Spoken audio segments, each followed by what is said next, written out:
tips and tricks. That's a pyramid scheme. No! It's a conical tiered multi-flow through medical marketing entity. Absolutely. She's your own customer, Steve. An essential oil party? It's a scam. You give them money and they just take it. All the red flags just look like flags. It'll tip over. We have guests. You were supposed to have cleaned up all these quality products. She needs an oilvention. Stupid cult. They labeled their financial records like dummies. This isn't a scheme. It's a system. Welcome back to another episode of Life After MLM. We have another Scientology episode. We took a little break. It gets a little heavy, but I think that this story is really interesting and it adds to the weirdness of Scientology. And I think it's something that we need to talk about when we are really debunking what this cult looks like from the inside. And I would like to welcome to the show somebody who I've been told so many times is really great, but I never get to meet her. And I finally did. So I'd like to welcome to the show, Kelli Copter. It is so nice to finally meet you face to face. Yes, hello Roberta Blevins. Thank you for having me. I've heard lots of good things about you two, and yeah, thanks for having me on the show. Yeah, in the episode with Marilyn, you came up because she came up on your show and she told her story there, and she'd had nothing but great things to say about you, and Michelle just thinks you're great too, and everybody's just been like, oh, you have to meet Kelli. So here we are meeting, and we're going to tell your story. Very interesting story, very heavy story. Lots of trigger warnings, just like every other cult and Scientology episode. So please proceed with caution when listening to this story. But let's start at the very beginning. And like that's the best place to start. So you go ahead and take it away and let us know how you were introduced to Scientology. Absolutely. So I was born into Scientology. Both of my parents were members and they actually met and got together in Scientology. And so, yes, I am a little second generation Scientology baby. And they were sort of doing all the courses and everything like that. And my sort of introduction to it was some of the, I guess, ethics books and things at home. I was actually deemed a suppressive person at 6 years old. Wow. Yes, they were having some kind of problems in Scientology. It kind of wasn't working for them. You know, they weren't getting all of the wins, as they would call it, you know, in the courses and stuff. And when that happens, they typically, Scientology will get you to look for, you know, a person or something that might be causing the issues in your life, an evil person that might be close by. And lucky me, that was me. Oh, So I had a security check done, which your listeners might already know what that is if you guys have done some things already, but it's essentially a sort of questionnaire that's done on the e-meters, which is the lie detector of Scientology. And they do these on kids as well. Age 6 to 12, they have their own special set of questions. You know, it's everything from have you ever disobeyed someone you should obey to, you know, what is a secret somebody's told you not to tell? Have you ever done anything while you were supposed to be in bed or asleep? Like there's just, there's a lot. And I did this test, and apparently, according to my dad, I rock slammed in this test, and that's where the little needle on the e-meter goes kind of crazy. And the only people that rock slam on an e-meter are like the true bad people of the world. And so I was kind of lumped in with that, and they were told, yep, definitely a suppressive person. You know, the next steps here are either to handle her or to disconnect from her. Now, I'll tell you something a bit crazy, which I found out only recently. I've been back in touch with my dad, which has been a wild kind of ride. And he kind of explained what happened with this. And he said, you know, we were considering giving you up for adoption, but I didn't want to, as a knowing Scientologist, give a suppressive person to another family.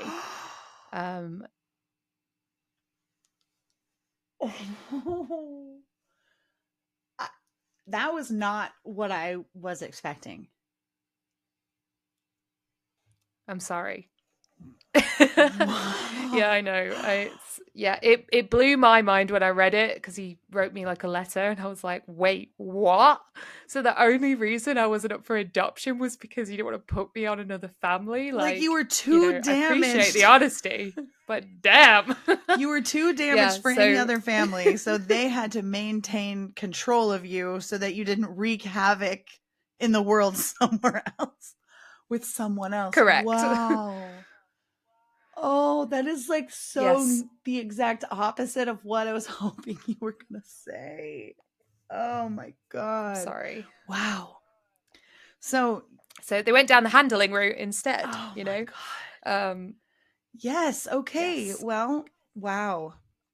That's just, you don't ever think that somebody would say those words out loud in that order. You know what I mean? And then when they do, I could only imagine like how you feel, because it's just, wow. I'm so sorry. I'm so sorry. You reconnect and that's what you get. You're like, okay, thank you so much. Yeah, it's been a process, that's for sure. You know, I actually, it sounds so, I know that sentence, you know, what I've just explained to you sounds so fucked up, but am I allowed to swear? Yeah. I don't know if I'm allowed to swear. Oh, cool. All right. It's fucked up. And I have been trying to sort of figure this out with my dad for the last couple of years now. He reached out to me. So I know I'm jumping ahead a lot, but he reached out to me a couple of years ago during the pandemic. And, you know, I had a bunch of Scientology questions. I was like, yo, what the hell happened? You know, when I was a kid, like, I remember so much weird shit. I needed to confirm some of my own memories. And we've been talking ever since. And even though some of this stuff is still messed up to hear, he is trying to kind of work through it with me, which I appreciate. And yeah, we're trying to find the way through is where I'm at. And yeah, wow. I don't know. I just want to say that because I do think even though it's messed up, there's some effort being put in. Yeah. When before it was just radio silence for 10 years, you know, so which I know I've skipped massively ahead, but we can get to it. We can get to it. No, it's totally fine. We chicken scratch all over the place over here. So your parents were relatively pretty young when they had you, right? Yes. My mum was 17. My dad was 26. I don't want to go into the ins and outs of what's a bit messed up there because I have my own very strong feelings about it. But well, and they were both practicing they were Scientologists. So were they set up in the church? Was it kind of like an arranged thing? As far as I'm aware, no. They just gravitated towards each other for whatever reason. They didn't plan to have me. You know, I just kind of popped into the equation. And I'm glad I am still here, you know. But then they got married after I popped out, basically. So 17 is really young. Yes, and you're already in a cult. You're already being controlled. You already have a husband who's almost 10 years older than you, and now you have a baby too. Yeah. That's a lot for a 17-year-old. 100%, you know, and you know, my mum did some pretty messed up stuff. She came from a messed up background herself, you know, and while I don't ever think it's an excuse, it's a way that I've been able to heal and kind of move on from it too. And there is a sort of theory or idea that in Scientology, like there's no such thing as like children or, you know, whatever. We're all beings and we've been here for however many lifetimes and all of that. So, you know, the age thing, even though I think it's quite messed up, for them, it would just be, well, you know, it's just another lifetime, you know, so. Right. Yeah, that's kind of what I want to say on that. Yeah, that's true. Scientologists believe that you are reincarnated and your soul is just keeps going. And so you might be in the body of a 17-year-old or a 26-year-old, but you could be thousands of years old. It's a 100%. Very interesting belief. So how old were you the first time that you used an e-meter and had a sec check? Six years old. Okay. Yeah. And how many sessions did it take for them to decide that you were evil incarnate? One. Just the first one. They were like, this is it. She's done. This is the evil thing that has been placed into our life. We did the test and it confirmed it. Pretty much. Yeah. As far as I am aware, that's, I don't remember ever being on it before. My dad never talked about e-meter handling me before this came up, because I was suggested as this person that was causing their problems. They don't typically use e-meters on under 6 years old, because good on them and their morals. But 6 years old, and then I would have those sessions regularly for the next sort of 10 years of my life, in your own until home. they would leave. Yes, we had one at home. My dad was quite far up the bridge to total fucking nonsense, or freedom, as they like to call it. And I think he felt somewhat qualified to use it. Scientologists would call it squirreling, which is like off practice, out of standard tech Scientology. And he used that in a way that seems to freak everybody out when I tell them. But after this thing happened on the e-meter, I had an exorcism, essentially. We'll pause for the suspense, I guess. Sorry, I can see your face. Sorry, man. An exorcism for body thetans? Yep. Yes. So the theory of this was, because I have asked for an explanation, and this was one of the things that when I got in touch with my dad, I was like, hey, like, I have this memory of this sort of exorcism thing, and I don't know even if it really happened. Did it happen? And he said, yes, it did happen. And I said, okay, what the hell happened? And he was like, well, the theory was that you have these evil kind of spirits, aliens attached to you, and I was going to use Scientology to get rid of it, in hopes that like a nice spirit could take the place of that one, because then we were disconnecting from your evilness, but we weren't getting rid of you, which is a lot to hear. So I mean, were you, we talk about this because were you a strong-willed child? Were you a kid that was kind of an imminent trouble source as a 1, 2, 3, 4, and 5-year-old? Well, my first word was no. Okay. So I guess. You have to laugh. I guess so. I was always quite loud. I'm a bit of a performery type. I love to sing, and when I was a kid, I would put on shows and look at this thing I made. That was very much me. And I always had lots of good friends because of that, and I was a bit class clowny sometimes, and yeah, but I wasn't really I didn't like do, I guess, got on my way to hurt anyone. I never bullied people. Like I didn't have that kind of a situation. I was just loud. I was too loud, probably. But yeah, this exorcism thing was like, I was on like in my room on my bed, and my dad is using what they call tone 40, which is in reference to the tone scale. It's really boring, so I'm not going to describe it. But it's basically like the most intense intention, which equals extremely loud, direct shouting, which he just did on me for a while, until he felt like it had done something. And I was crying, I was upset, I didn't know why I was being yelled at. It was really confusing.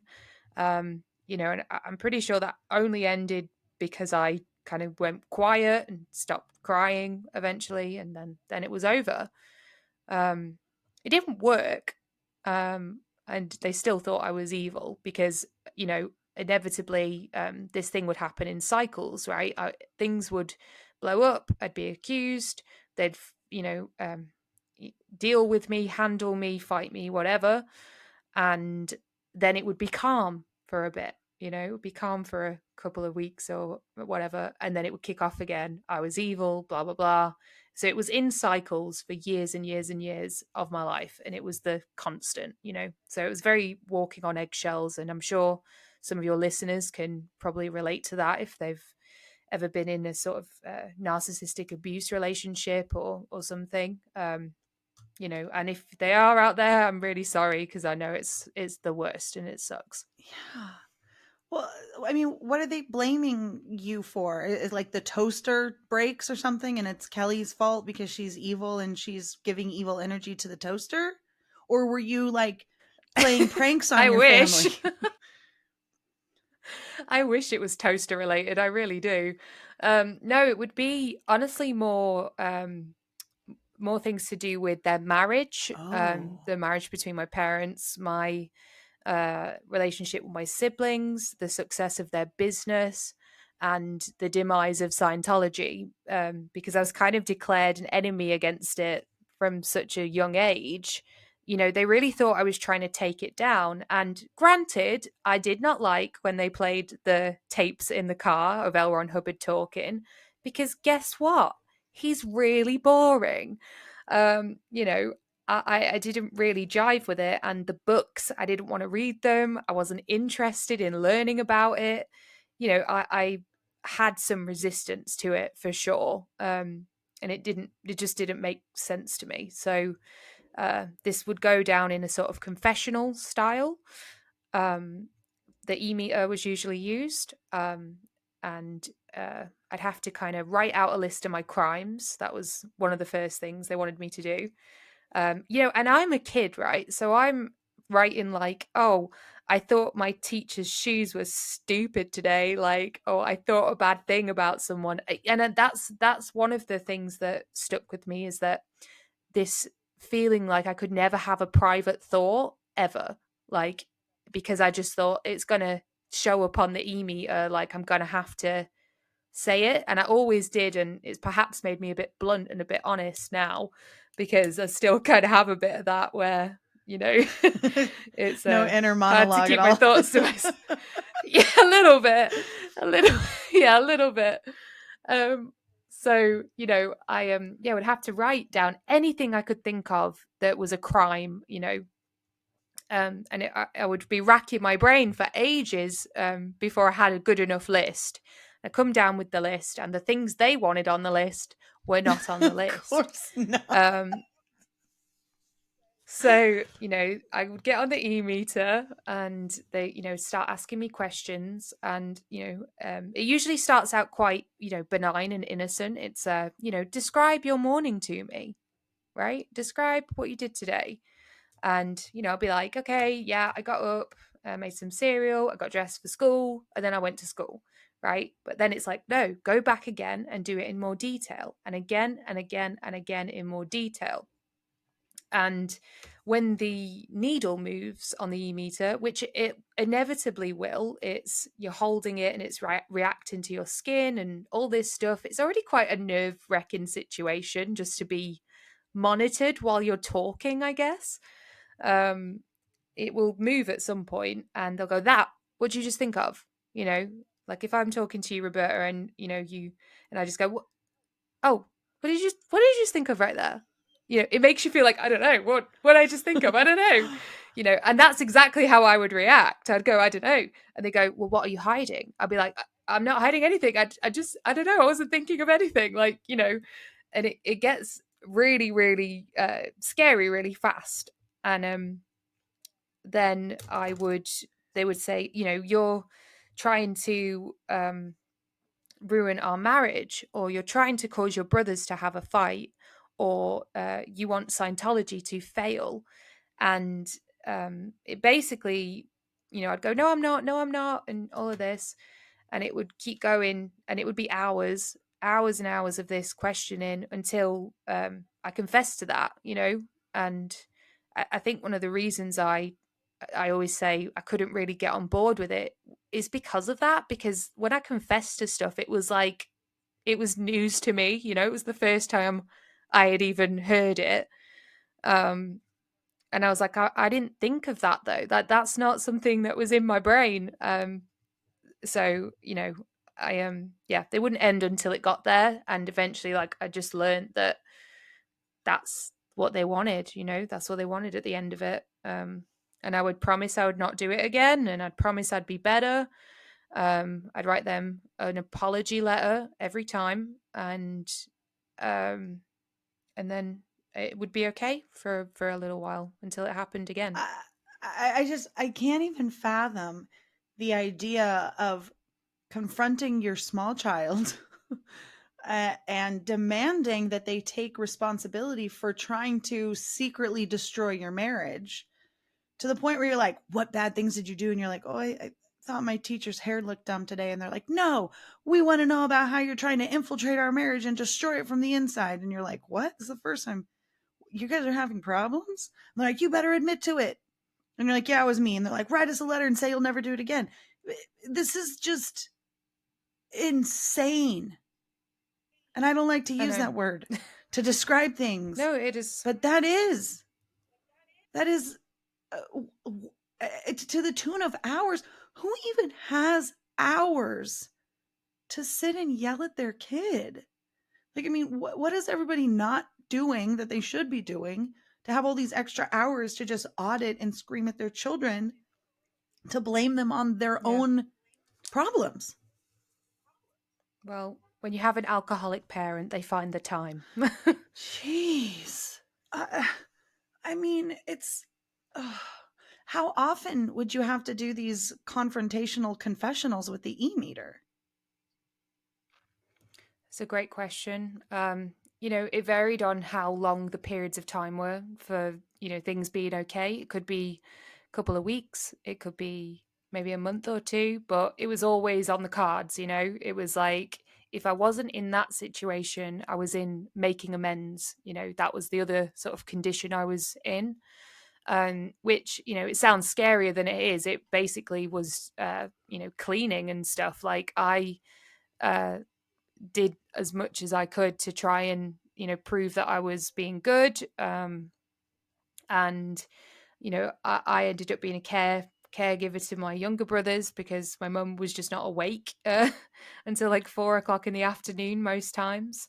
So, you know, I was getting them ready for school. I would be cooking for them, cleaning the house, whatever, until, you know, they would like say, oh, do you want to sit downstairs and watch a movie with us tonight? Or you can come out on a walk with us today. Like, because the rest of the time I was just isolated because I was in this like lower condition type thing. And, you know, they would, I wouldn't be allowed to eat with them. They would like leave food outside my door. And, you know, like I always say, like, I felt like I was like a dangerous prisoner.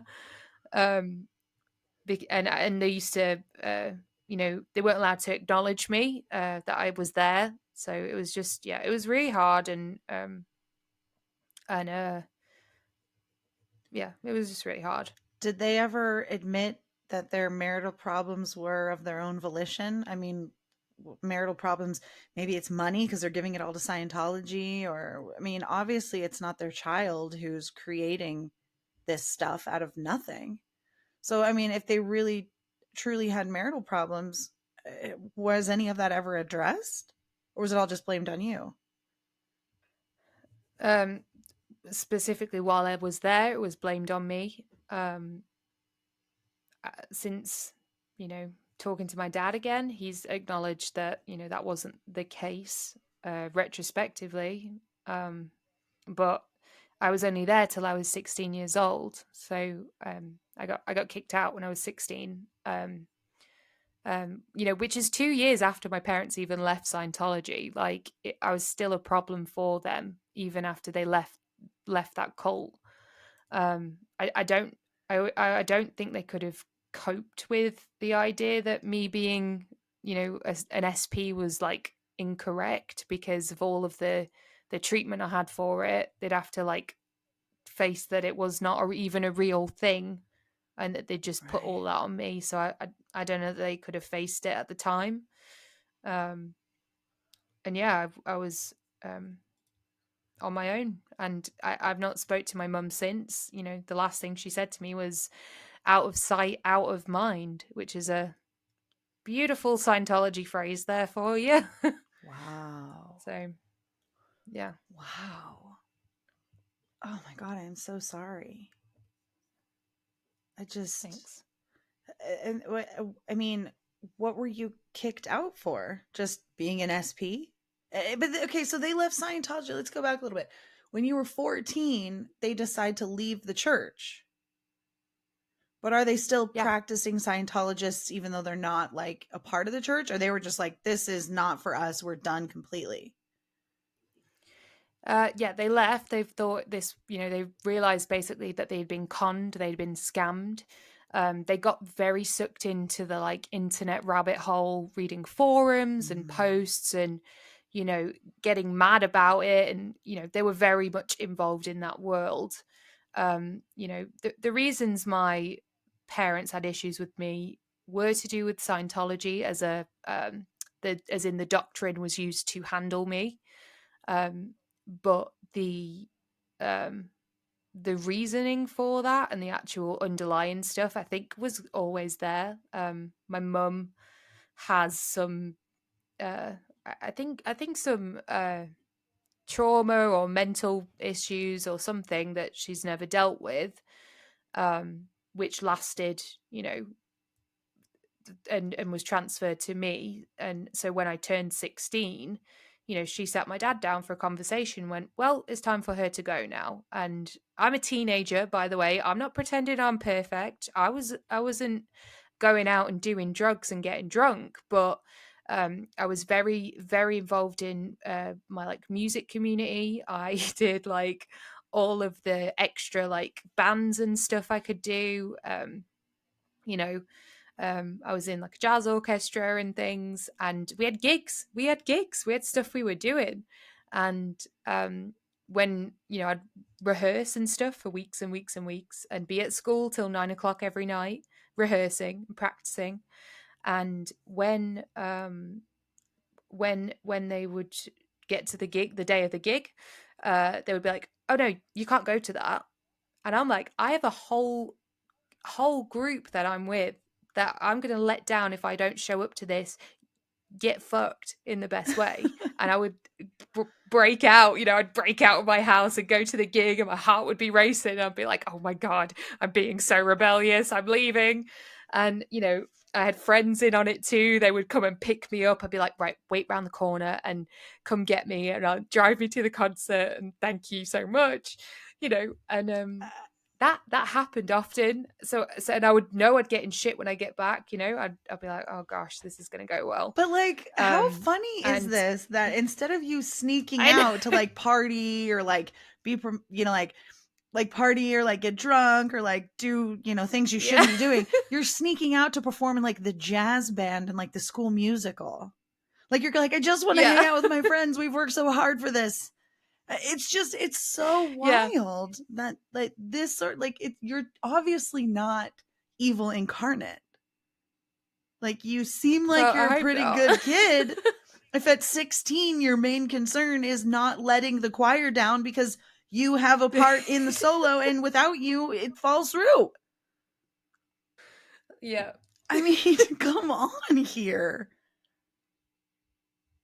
Yeah. And I stood my ground, you know. I was like, no, I've worked really hard for this, like whatever. And, you know, I would do it and I would leave. I would, you know, get out of there. I didn't say a word. I was like, I don't care, whatever. And I would come back and I'd go straight to my room and just wait for it to kick off, you know. And you know, at this age, I was having some problems at like 14 and stuff. I'm a teenager, you know, going through puberty. We all know it sucks. It sucks balls. Nobody likes it. You know, and I developed an eating disorder around this time. You know, I did struggle with some aspects of kind of growing up, I guess. I kind of already thought I was an adult, but, you know, telling my mum that I got my period, I don't know if that's TMI to talk about on here, but it is what it is. It was like a big problem. It was like I felt really bad about it and guilty about that, and she made me feel bad. It was like, oh well, I guess I'll have to like sort you out now then. And she didn't teach me how to do anything either, so I felt like it was kind of wrong and stuff, which it's not great. Like everything I learned was that from about like puberty and growing up and stuff, I learned from my friends at school, because everyone would talk about stuff, and that was it. My mum was not helpful in that. She was like, well, you can't get a boyfriend, because you not to quote Mean Girls, but you will get pregnant and die. She was like, trust me. Yeah. So I started, I had this, I was feeling quite down about the whole double life thing. I had a really good life at school, like great friends. I did well in my classes and stuff. And then I'd go home and it would be this like complete 180 where I was this like little demon, and it was scary to be there. And I was struggling to cope with it. I got kind of depressed. I really, really lent into my emo phase. Really lent into it, I had Avril Lavigne on. I had my stripy shirts. I was just there. I was like, this is what understands me right now. And I started to, restrict what I was eating, just to kind of feel like I had some kind of like control on what was going on. I almost made. I always think like eating disorders are like cults you put on yourself, like because you follow like these rules, these rituals. You have to do it, or something bad will happen. You have this self-talk to yourself that's so negative, and it's probably a weird way to describe it, but I made my own rules and I stuck to them. Yeah, it is kind of like a self-imposed cult of one. Wow, yeah. Yeah.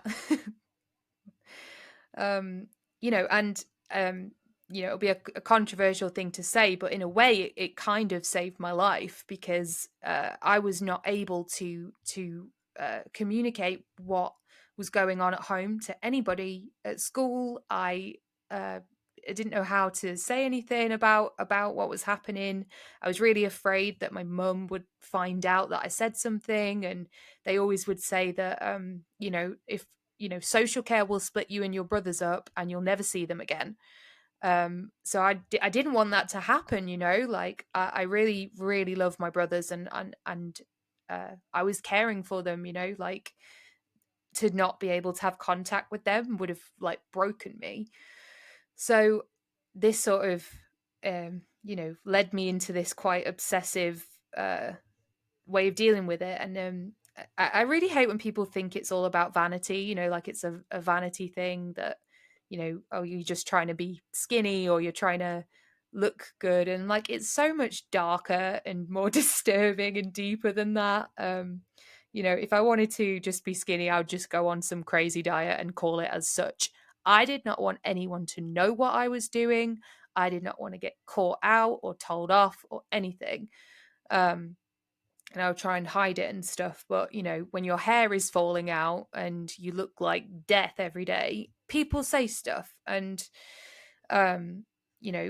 that's the only thing that pulled up to my teachers and stuff at school, that there was something really wrong, because I didn't act up, I didn't get in trouble. I didn't, I did okay in my grades and stuff. And yeah, that was the only thing that gave them an indication that something was really off. Wow.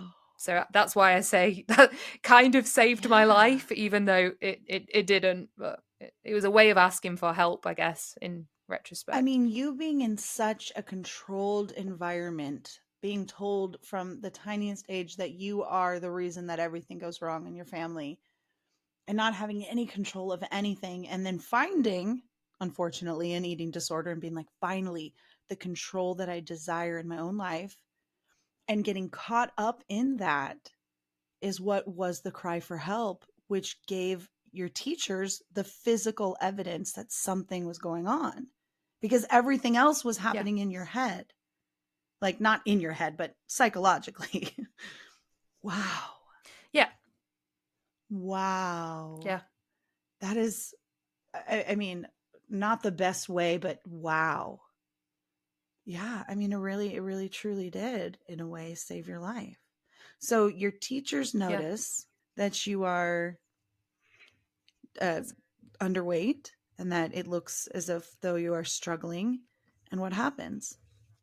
Well, they just talk to me, you know. I have a person in my life who was a teacher at the time, that I'm still friends with to this day. And there was a time, we have Easter holidays here. I don't know if you have like it the same there, but it's like a 2-week break in like March, right?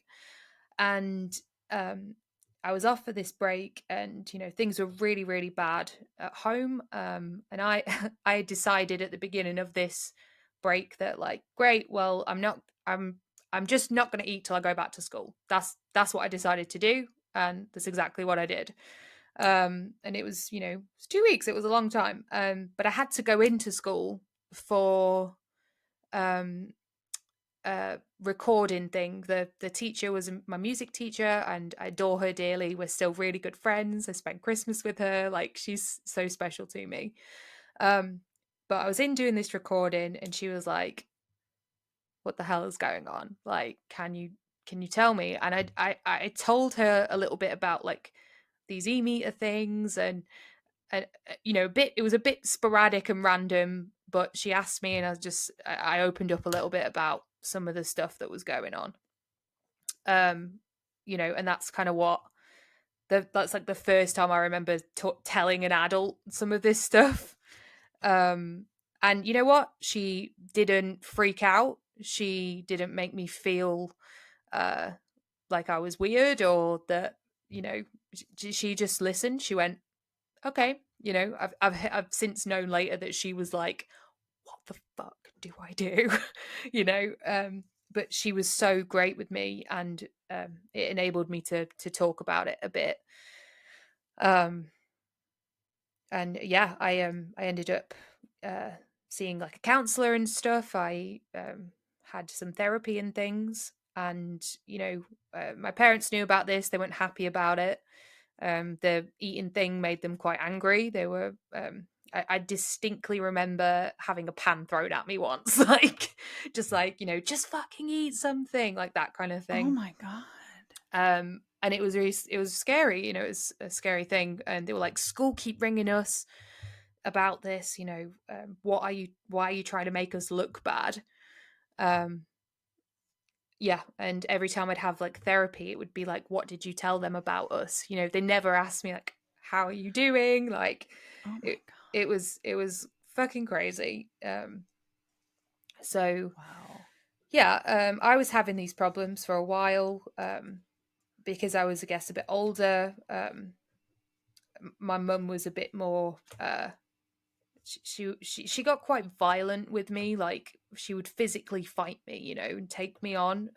It happened a few times when I was littler, but it happened more frequently as I got older. You know, she was an alcoholic. I don't even know if she still is.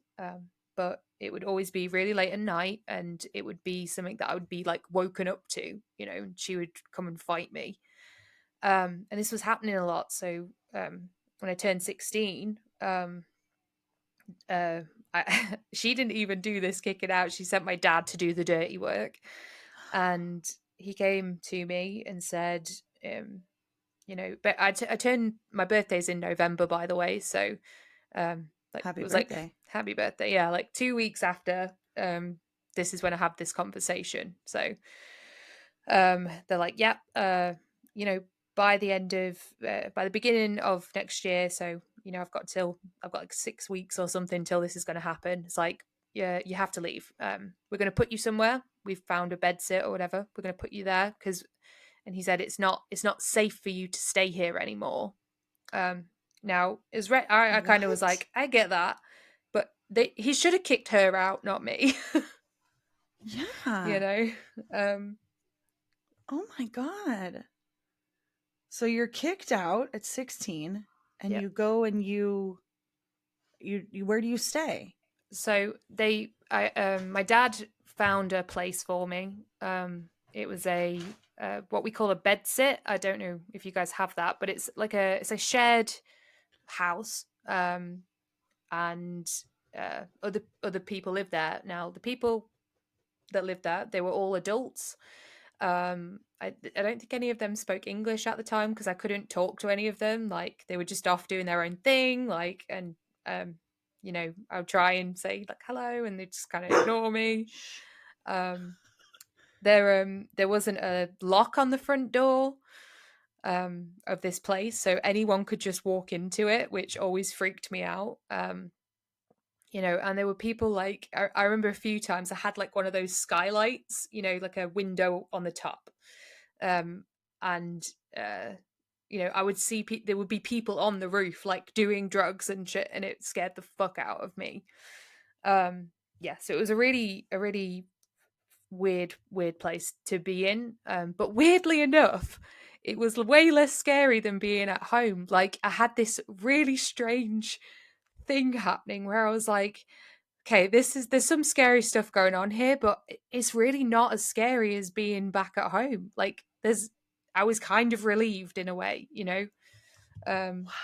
It was a weird one because I was like, I should feel more sad, but it's not as scary here. Like I'm not scared of what's going to happen when I go home, you know. It was a weird place to be in for sure. And I was supported. I will say that I have people at school and things that properly looked out for me way more than would be expected of them, of their jobs or anything like that. I was so freaking lucky. Because had I not had that, I don't know that I would have, you know, like made it through. You know, I don't think I would have. I was lucky.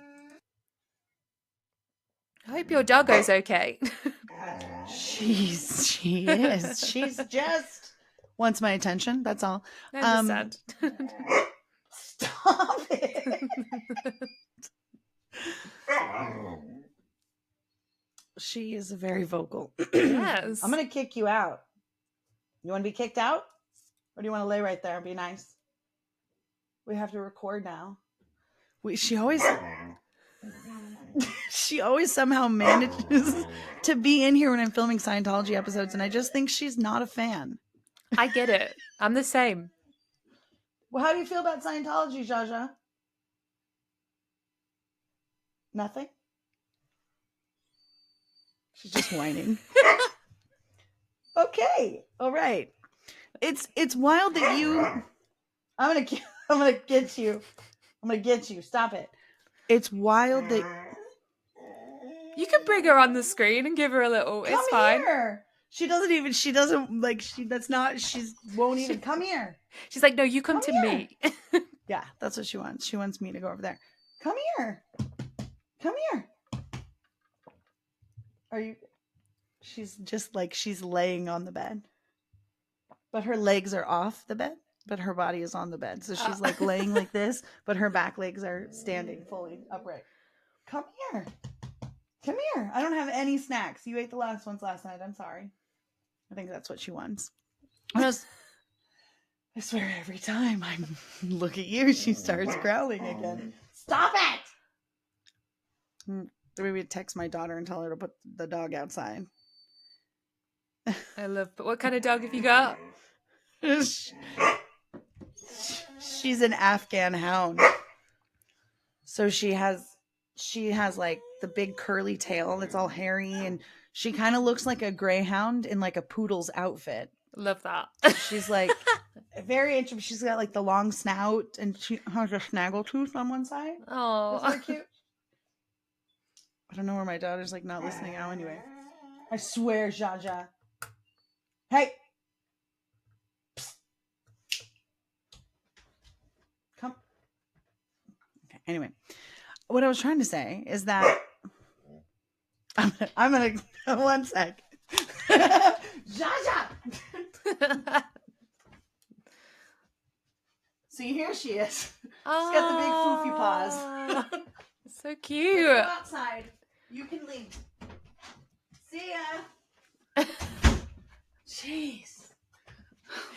She's so cute.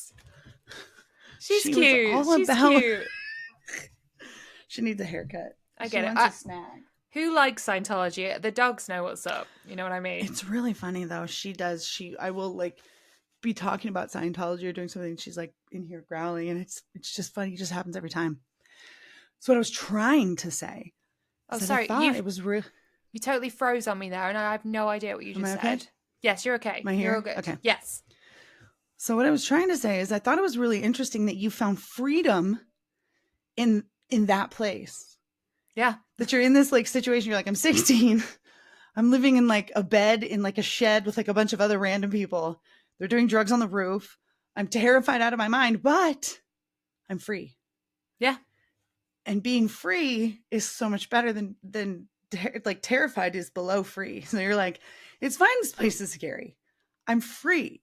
It's okay. This is still better than before, because before I was terrified and controlled, and here I'm terrified and free. Yeah. Completely. Wow.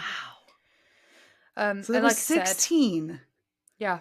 And At 16. Wow. I was so, I mean it honestly, like, I don't know what teachers are like in other schools, but I feel like it's an anomaly that I got so like guided and supported. I was doing GCSEs at the time, which are like your grades in, you know, in school you do them when you're 16. And I was thinking that I wasn't going to be able to finish them because I needed to get a job to pay for this place, because my dad was like, we're going to cover you for a couple of months and you got to figure it out, basically. So I told my school this. I basically went back, you know, there was the Christmas break and I'd moved in the Christmas break, and you know, beginning of January is when we go back to school, and I go in and I'm like, I live on my own now, you know, and I didn't know how to say it, and they were like, wait, what? I was like, yeah. And you know, they as a couple of them came and checked this place out. They was like, where are you living? What the hell? They helped me do things like grocery shoppings. I was getting like £30 a week. It's probably equivalent to about like $40 or something. Okay. You know, to buy food and stuff. But like, I didn't have like plates, or, you know, I didn't have like the things that you need to do, you know, Right. have in a house. I just didn't have that stuff. You know, I had my clothes and my bedding, and you know, that was it basically. So I didn't have all those things, and they helped me get some of that stuff, you know, which I was like so embarrassed by it all as well. I was like, oh my gosh, this is so embarrassing. Like, you know, I feel like I never wanted anyone to feel like sorry for me or anything. I knew it was all kind of shit and weird, and I, you know, I'd always hoped that my shitty life at home would never leak into my friends and stuff. You know, my real, I just didn't want them to be married up. I was like, I just wish they didn't exist together. So it was shit to have to go through that with those people, but I'm so grateful that I did, because they honestly restored my faith in humanity, and they helped me get funding as well so that I could finish my schooling. It was really scary. I had to go to like a solicitor, had to tell them my story, you know, and while they're writing down a letter and stuff and taking notes, you know, and they sent it to my parents and basically said, like, we need them to agree to this legal estrangement, or emancipation, whatever the wording is of it, and basically confirm that there's no chance of reconciliation, and we need them to agree to give your guardianship to somebody else. Now, it's not the same as adoption or anything like that, but it's so that somebody can advocate for me and, you know, sign like permission slips at school and things like that. And this music teacher was the person that was on that list for me, my advocate. And Wow. they were like, listen, if they choose not to sign it, you might have to go to court with them. And I'm like, court? What do you mean court? What do you mean I've got to go? What do you mean I'm going to go to court? And I was like, what? Like lawyers and murders and stuff? Like, I don't want to do that. And they were like, no, it'll be, you know, the civil thing, and it's not like TV, basically. I was like, oh, okay, cool. Luckily it didn't come to that, but they signed me over to somebody that they had never even met, you know, and just willingly they did it. And I always find that crazy. But that whole process, I would never have done it by myself. I would not have the first clue on what I was supposed to do. It's just, it's so unbelievable that at 16, they kick you out. You have to get an advocate. They sign you over. They're like, yeah, fine, whoever, it's great, whatever. She's evil, so this is the best for everybody. How did they feel about your brothers? What do you mean? As in, like, were they also evil, or were they the golden children that could do no wrong? Like, so what happened to them? Yeah, while I was there, I was kind of scapegoated and it was on me. But when I left, again, fined for a few months, and then the blame got shifted onto them, which I really, really hated to hear about later on when we could reconnect again. We didn't get to talk, and it honestly broke my heart every day because they weren't allowed to talk to me, and we went to the same freaking school and they weren't allowed to talk to me, and it broke my heart. And I found out later why, because when they finally got in this situation where they're being blamed and stuff, they said, you know, we were told we couldn't speak to you, and that if we did, like, mum would kill herself, so that's why you were kicked out. That's why we couldn't talk to you, because she said that you being around was the reason she was going to kill herself. Sorry, I should have trigger warning that. Sorry, listeners.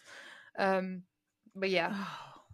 And I hated it. I hated that. And you know, we have got to reconnect, and it's been wonderful, but it sucked. And it was like seeing them at school and like them not saying, not being able to like have a chat with them or see if they were okay or anything. Like, yeah, it really, really sucked. Yes. So is your mother the only person you haven't reconnected with? Yeah. And you have no desire? Absolutely not. No. I know it's harsh and it sounds awful, but I don't care if I never see her again. No, I could understand that. Yeah. Yeah. So how did the rest of your life turn out? Because I see you on YouTube, and you know, you're telling your story and you're helping other people tell theirs, and you seem like life has gotten a lot better. So what happened after the emancipation? So I was, like I said, really well supported by my friends and people around me. And I like had this mission that I was like, I'm going to live in the capital city. I'm going to make it. I'm going to go and, you know, live out my music life or whatever, you know, and, you know, all this performing stuff. I don't really do it so much anymore, but it was a really big part of my growing up. And I was like, yeah, I'm gonna get on the West End, of course. Like, you know, delusion. Delusion. But, you know, it was something I enjoyed. So it was like, okay, I can go and do a degree. I'll go to university and I'll study this. And, you know, I needed to do a degree in something to kind of get out of my town or whatever. And, you know, I'm in a lot of student debt, and probably will be for the rest of my life. But, you know, it is what it is. And I left, and you know, I went to London, and yeah, got to study and everything, and I've been here ever since. It wasn't always easy. You know, those years between being here and going. Being back in that town and leaving, I had I was quite depressed, obviously, with some of this stuff. And when I was 17, I had enough. I was like, I don't want to play this game anymore. I'm sick of it all. Like, it's hard to live. It's hard to exist because there's just so much pain and hurt that I'm feeling, and I couldn't cope with it anymore, you know. And I had made one of the stupidest decisions of my life, which I feel stupid about to this day, you know. And I had decided, after thinking about it, I was like, I'm gonna end this once and for all, you know. I didn't want it to be obvious or messy or anything. I like packed my room and stuff up to make it kind of easy for you know, whoever had to deal with it. And I had taken like a bunch of pills, basically. Nothing crazy. It was literally like pain medication that you could get over the counter, but I knew that if you took enough of it, it would, you know, you could fuck yourself up and die. And I thought, that's it. I'm just going to do that because I can't do this anymore. I'm sick of it. Yeah, so I set this up, you know. I'm going to like, you're only allowed to buy like 2 packs of anything in a shop, you know. So I'm like going around getting these things from different places. I don't think I've ever told this story like on a thing, by the way. So yeah. I had bought all of this stuff, lined it all up, and just sunk it, you know, and took them back. And I was like, right, we'll see what happens, you know. And I did maybe, I want to say I took like 20 in the morning, right? So I didn't know how long this would take. I didn't know how whatever, but I was like, we'll start there and see what goes on. I still had to go to school. I went to school that day and was fine for most of it. But I had a rehearsal after it for like a little community theatre show, and I got there, and you know, I was feeling a bit ill, and I was yellow. Like I started to get jaundice. Like my skin went yellow, and you know, the guys there were like, you don't look great, like you should probably go home. And I was like, yeah. He was like, are you all right? Like, do you feel okay? I was like, oh yeah, I'm just like tired, you know, whatever. And you know, I did go home, and I was like, okay, this is obviously not working. Like, I'm feeling awful right now. And so I took a bunch more of these pills to just go, right, maybe I'll just do it, and then I won't wake up in the morning, and that's how this is going to go down. You know, I don't know how to kill myself. I've never done it before. Sorry for the dark humor, but you know, it's all I got. So you'd be surprised. I mean, you were in a cult, you know. Cult survivors make the jokes at the wrong time, and it kind of makes everything a little lighter. Yeah. When we're talking about really heavy things, sometimes we have to make a dark joke to lighten the mood. I understand. We understand. Yeah, I'm sorry. I feel like I should have asked as well if like you wanted to hear this or not. Like, no, it's okay. I'm sorry. we got trigger warnings in the beginning, so people we're good. We're good. Okay. We just want to make sure that you're okay. I'm okay. Okay. I'm okay. Yeah, so this did not go down well at all. I woke up like in the middle of the night, like throwing up, whatever, and I was like, oh my God, I've made a stupid mistake. Like, this is not going to go down how I thought it was. And I start freaking out. I'm freaking out. I'm like, oh fuck, what have I done? I called an ambulance, and I told them what I did. I didn't say why. I didn't say anything. I just said, I took a lot of pills. What do I do? You know, and you know, they came pick me up, whatever, and I was in hospital for about 5 days because they had to like unpoison me, basically. I mean, were you like in liver failure? Yeah. Oh my God. Yeah, so they had to like unpoison me and whatever from all that shit I had taken. sucked, and I was like, I am never doing this again. But when I got there, it was like, maybe 3 o'clock in the morning or something, and this teacher, this music teacher, came down and saw me, and I did not want her to be there. I didn't know that they were going to ring her or anything, but I guess they had, like, it was like an ice contact or whatever. And she rocks up, and I'm like, why are you here? Why are you here? Like, no. I hated that she was there. And I was wearing a hoodie from like a couple years ago that we would have for our school shows and stuff. And she walks in, she just goes, you could have at least advertised the right show that we were doing this year. Like, and it probably made me laugh. It was just really funny. And yeah, she just kind of checked in on me and stuff. Frozen?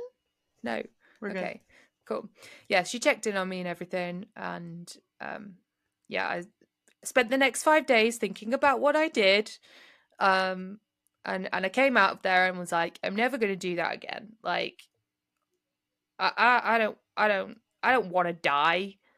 I don't want to die. Like, I want to figure it out. And there's a lot of people I love, and I'd get like FOMO. I'm like, what the hell would happen though? Like, I'll miss out on all of the stuff that goes on with all my mates, like all of the things. I don't want that.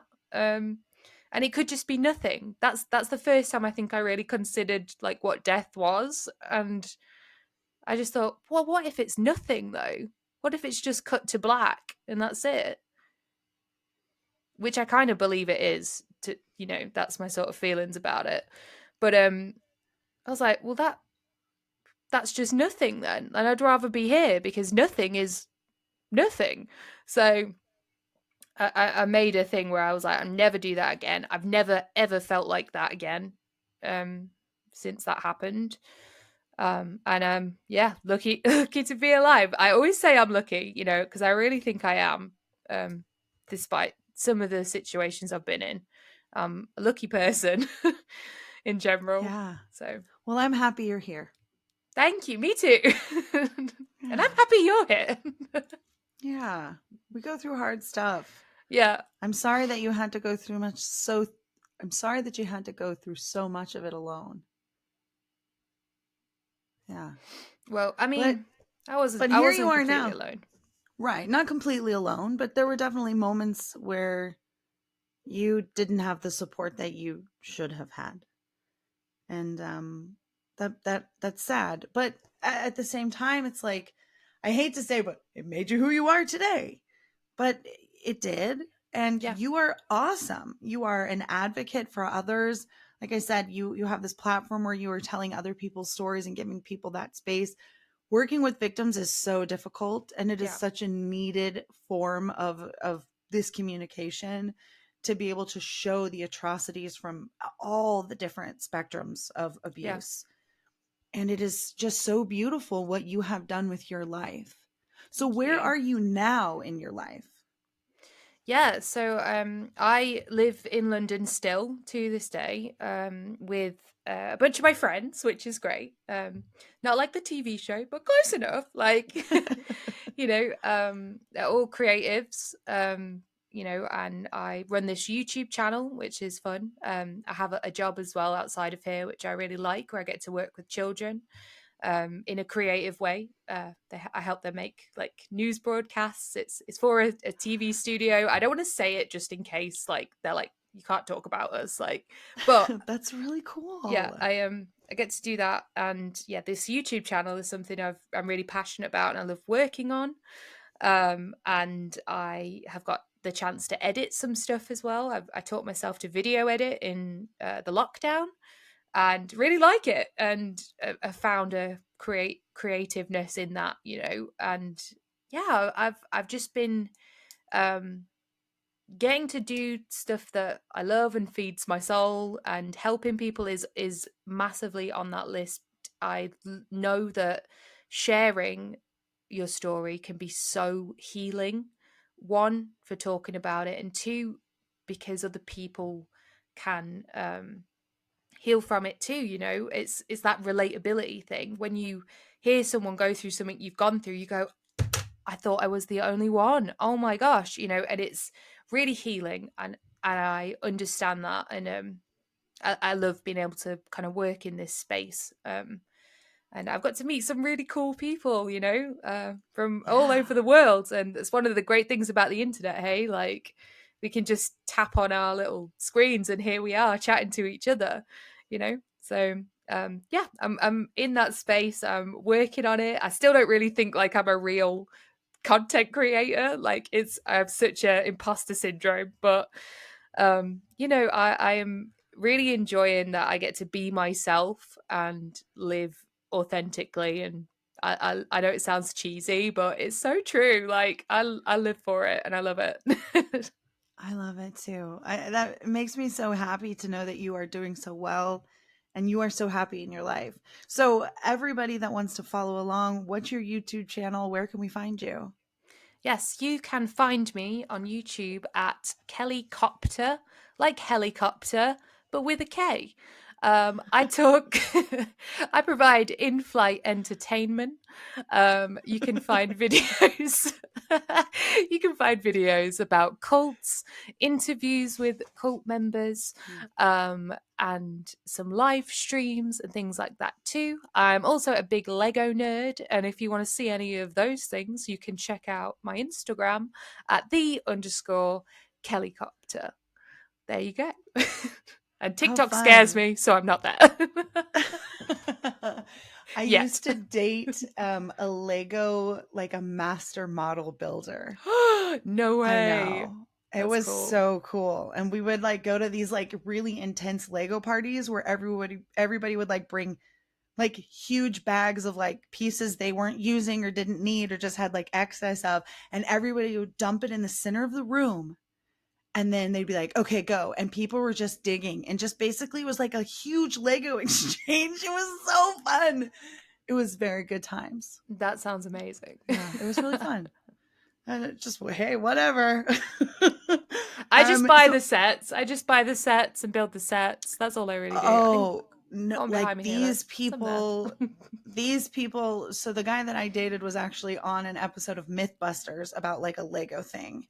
No way. Wild. Yeah, wild. And then really nice guys. And they worked at Legoland, and they built like all of the, I mean, these people, women and men, built like installations in people's houses, like star ceilings out of Lego bricks, like incredible, cool shit that I would love to have. But I knew how much it cost, and it's very expensive, but very cool. Very cool. I don't even think he does Legos anymore, but he did for a long time.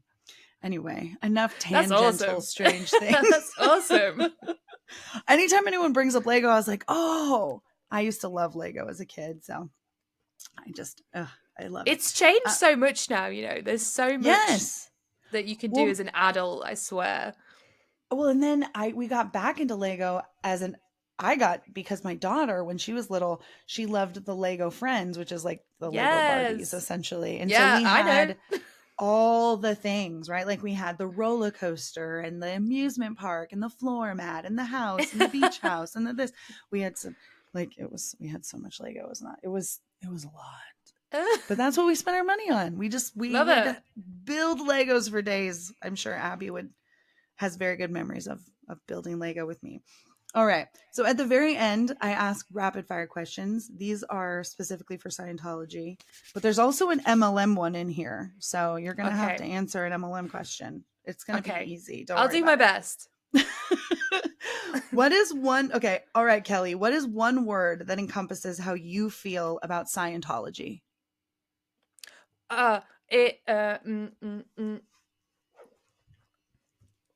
Wait, so what do I have to do? I have to just like fire them off back at you? Well, I mean, sometimes people do it fast, but you don't have to. I call them rapid fire, but it's very misleading. Oh, okay. So it's like, okay. This question is the only one that is a one-word question. Everything else you can use as many words as you want. Okay, all right, sorry. But the first question is, what is one word that encompasses how you feel about Scientology? Con. Perfect. What is a warning to somebody who wants to join the Church of Scientology? try therapy. I mean, that's kind of what they're trying to sell without calling it therapy. So, yeah, it'll be a lot cheaper and more Save your effective money in the long run. Buy Lego. Spend your money on Legos instead. What is the worst MLM in your opinion? Any of the makeup ones. The makeup All right. ones. Those are the only ones I have experience with. I've got friends that are like have gone to the dark side, you know. Not, and I say friends, people I know on Instagram that I have met a few times or went to school with. They're like, yeah, you can get involved in this makeup company. I really love it. The products are great, and all you do is sell it, and you basically made loads of money. And I'm like, what happened to you, man? What happened to you? Oh no, did you freeze? Okay, you're back. Yes. Sorry. Yeah, that's all I really know about the MLM stuff. But I'm sure I'm going to learn much more over the coming weeks, having met Michelle and yourself and everything. So yeah. If I can't help you, Michelle can. And if Michelle doesn't tell you, I will. What is the hardest lesson that you had to learn while you were in Scientology?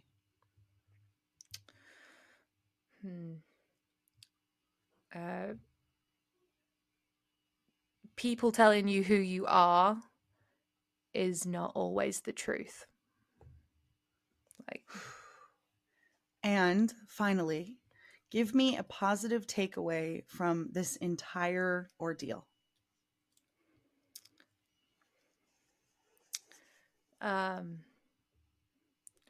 I have managed to learn from my experience and use my experience with adversity to reach people and talk to people and understand what the people have gone through and put it into words. And that has been very rewarding and positive. And I think when they declared me evil at 6 years old and predicted that I would bring down the church, I hope that I do. I mean, I feel like you're kind of fulfilling the prophecy. They decided this, not me. Okay.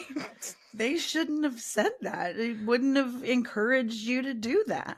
Exactly. I mean, you know, you are a suppressive person. Don't fill our brains with great ideas or we might do them.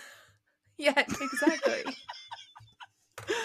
Well, Kelli, I just want to say thank you so much for coming on the show and being so open and honest and vulnerable and candid with us, for telling dark humor, for sharing tears with us, and for telling us your story. I really, really appreciated it. Honestly, thank you. You're a fabulous host. And I've very much enjoyed talking with you today and meeting your puppy. I know, she's always around here somewhere. Thank you again. No worries. Thank you. You were supposed to have cleaned up all these quality products. She needs an oil vention. Stupid cult. They label their financial records like dummies. This isn't a scheme.